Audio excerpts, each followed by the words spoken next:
Bien, y en esta época precisamente es cuando se está dando, ya ahí está la referencia del historicismo, un historicismo quizás no rankiano, sino que tiene referencias más del lado italiano o francés, muy ligado precisamente con el tema del romanticismo, como habíamos hablado anteriormente.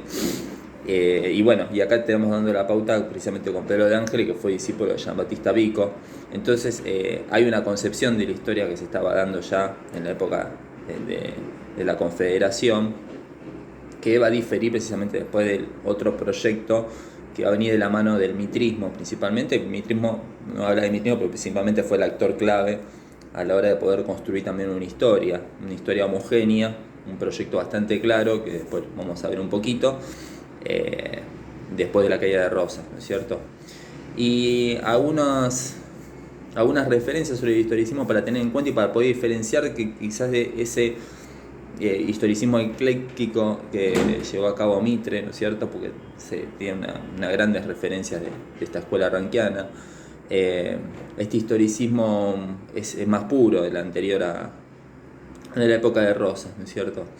Tenemos algunas citas, ¿no? que nos pueden llegar a clarificar un poquito estas cosas. Una cita principalmente podemos tomar de Fermín Chávez, ¿no es cierto? Un gran estudioso sobre esta materia.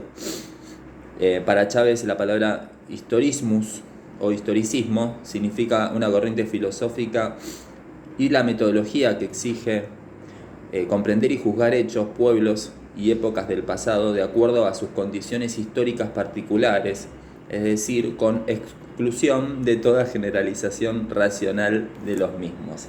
Esta palabra de racional, o sea, la exclusión de racionalismo es clave, ¿no es cierto? Porque precisamente las dos corrientes que se cruzan y que se enfrentan es la corriente historicista y la corriente iluminista, ¿sí?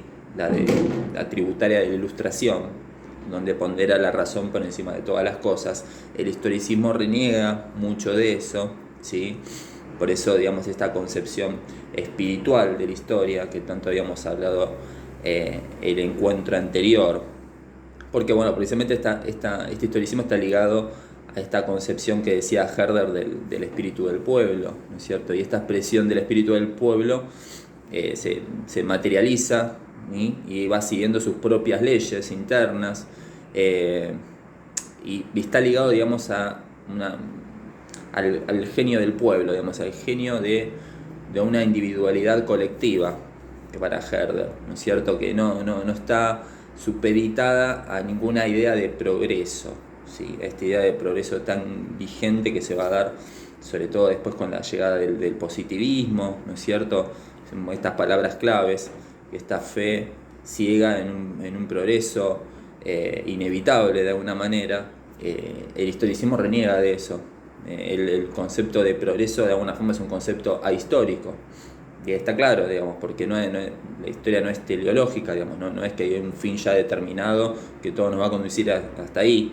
Y ahí volvemos a Giambattista Vico, digamos, ¿no? Este padre del historicismo italiano, con su concepto de corsi e ricorsi, ¿no es cierto? De que el tiempo no es lineal, es vectorial. Hablando lisa y llanamente, pasa en las vidas de todos nosotros, ¿no es cierto? Tenemos momentos buenos, momentos malos, momentos, digamos, capaces de retroceso, de negativos de alguna manera, pero que también estos momentos negativos son necesarios para poder llegar a nuevos momentos que incluso capaz sean más positivos que los anteriores. Esto quiere decir, digamos, como que el tiempo es así, ¿no? Como es vectorial, no es lineal ni tampoco es dialéctico. Digamos, se relacionan entre sí, digamos, ¿no? Y llevan, digamos, a otro lugar, a un crecimiento que no habla precisamente de un progreso ya definido. O sea, o sea, la historia no es progreso, digamos, no se puede prever lo que nos va a ocurrir. La historia es una realidad dinámica, es abierta. Por eso el historicismo es antiluminista. Y por eso este enfrentamiento que va a existir, digamos, en estas concepciones de la historia.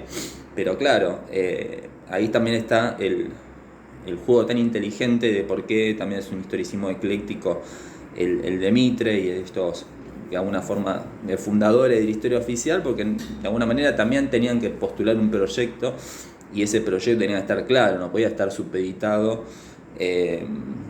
a una idea vacía en el sentido filosófico, ¿no es cierto? Que sea, digamos, que no sea racional. Había un proyecto político y económico bien claro que se tenía que diferenciar del pasado rosista principalmente.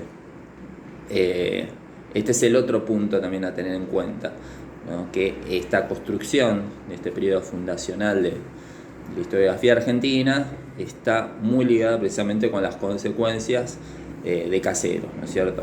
Está todo ligado, y no solamente acá en nuestro país, sino que es todo el Río de la Plata, está relacionado y se sentía supeditado a la suerte de Rosas.